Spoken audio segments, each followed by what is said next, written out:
Oui, ça y est, j'ai enfin vu le film Babysitting.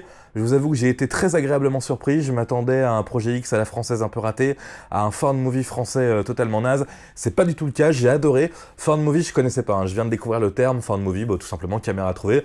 C'est un genre de film où on trouve une caméra et on va mélanger ça avec des scènes réelles pour faire un film entier. Moi j'ai appelé ça plutôt un dash movie, mais en tout cas celui-ci est très très bien.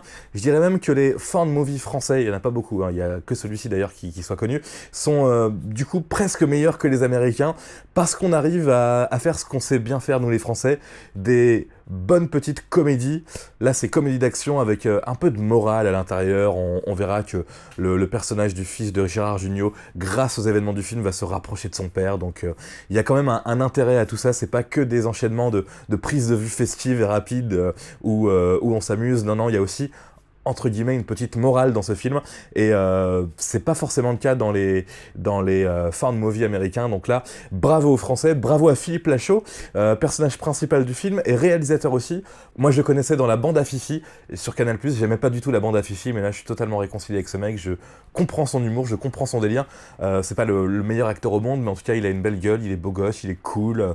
Je vais pas dire qu'il joue bien, mais en tout cas il est dans un bon délire, et puis ce petit personnage un peu paumé, un peu à côté de ses pompes, est vraiment cool dans ce film Babysitting.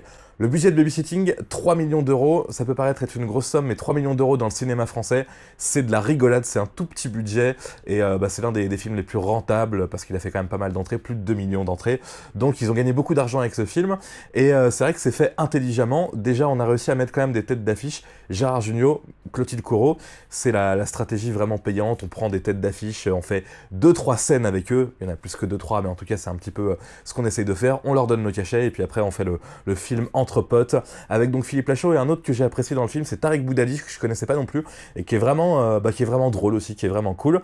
Ce que j'ai vraiment aimé dans le film, c'est les scènes filmées au caméscope entre guillemets. C'est extrêmement bien fait. Bien sûr, ce n'est pas vraiment filmé avec un caméscope, ça doit être filmé quand même avec une caméra haut de gamme, voire une caméra de cinéma, avec juste un éclairage comme ça en face, histoire qu'on voit un petit peu. Et ça va, ça fait pas trop vomir, c'est ce que je reproche en général à ce genre de film, surtout les films américains. C'est vrai qu'au cinéma, ça fait un petit peu vomir.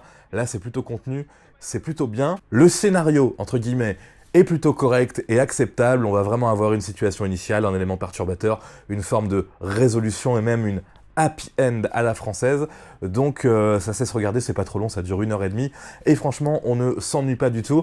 Évidemment qu'il y a des grosses scènes de teuf partout filmées avec cette caméra qui passe de main en main, et là, bon je vais pas vous dire que c'est génial, c'est des scènes de teuf habituelles, c'est drôle, on rigole, et ils ont cette capacité aussi à surprendre. C'est pas un film qui fait peur comme certains found movie américains, mais c'est vrai qu'on va avoir soudain un mouvement de caméra avec quelque chose qui va apparaître et qui n'était pas là avant, et c'est vrai qu'on va beaucoup se marrer avec juste ce genre d'effet, en plus de se marrer avec les dialogues, avec l'ensemble du contenu du film. Il y a une scène en carte qui est excellente. Alors déjà, je sais pas, faudrait que je me renseigne, je sais pas si cette scène a été truquée ou pas. Est-ce qu'ils ont pris des risques d'ailleurs pour la tourner, parce qu'il y a une scène où le kart passe entre deux voitures. Je pense qu'avec un budget de 3 millions d'euros, ils ont quand même eu l'occasion de faire quelques retouches numériques, ou en tout cas de sécuriser le tournage, mais c'est assez excellent. C'est un petit peu pompé d'ailleurs sur Rémi Gaillard, si je puis me permettre, et sa vidéo Mario Kart, mais c'est une inspiration visiblement totalement assumée. Ça donne une pure scène du film. Toute la scène dans la fête foraine est cool aussi. Les actrices sont assez jolies, voilà, hein, je suis obligé de vous le dire aussi, et j'ai plutôt apprécié tout ça. Vraiment, super bon film, super bon délire. C'est un film qu'on regarde comme ça, pour se marrer, pour s'éclater, pour se divertir, hein. C'est pas du grand cinéma, mais on peut dire bravo, c'est malin, c'est bien fait, budget contenu. Le film a eu un gros succès en plus. Là, je viens de le voir et j'ai vu le 2 aussi, puisqu'ils ont eu l'occasion de faire un 2. Et je vais vous faire la critique dans quelques instants. Babysitting.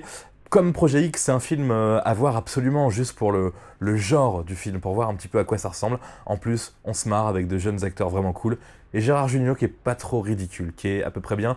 Et puis tiens, Clotilde Corot, alors moi j'adore Clotilde Corot, c'est une actrice qui joue plus parce qu'elle est mariée avec un prince ou je sais pas quoi. Et là ils lui ont donné un petit rôle, ils ont été sympas et ça fait plaisir de la voir quand même. Même s'il y a quelques moments où le jeu est... on voit qu'elle joue pas souvent quoi. Contrairement à Gérard Jugnot qui s'en sort à peu près. Babysitting, franchement, terrible, j'ai adoré. Salut.